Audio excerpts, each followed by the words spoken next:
మత్తయి సువార్త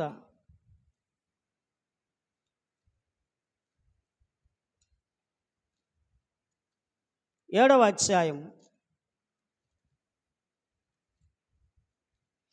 24వ వచనాన్ని మనం చదువుకుందాం.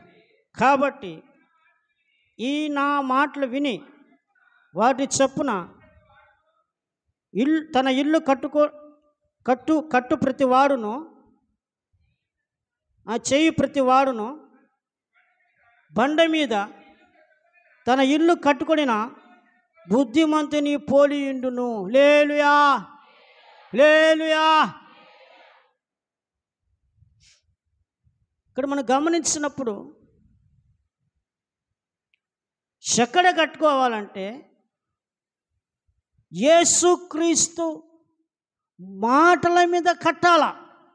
ఎవరి మాటల మీద వాళ్ళ మీద కట్టకూడదు.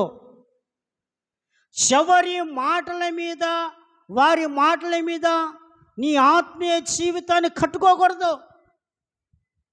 యేసుక్రీస్తు మాటల మీదనే నీ ఆత్మీయ జీవితము కట్టుకోవాలి. వాటి మీదనే నువ్వు ప్రభులో జీవించాలి, ఎదగాలి. ఈ రోజుల్లో యేసుక్రీస్తు మాటలు కాకుండా మిగతా మాటలు ఎక్కువైపోయాయి.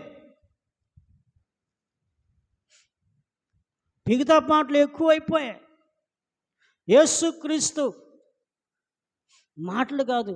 అసలు యేసుక్రీస్తు మాటలు ఏమి ఇచ్చాడు? ఆజ్ఞలు ఇచ్చాడు. ఆచారాలు ఇవ్వలేదండి.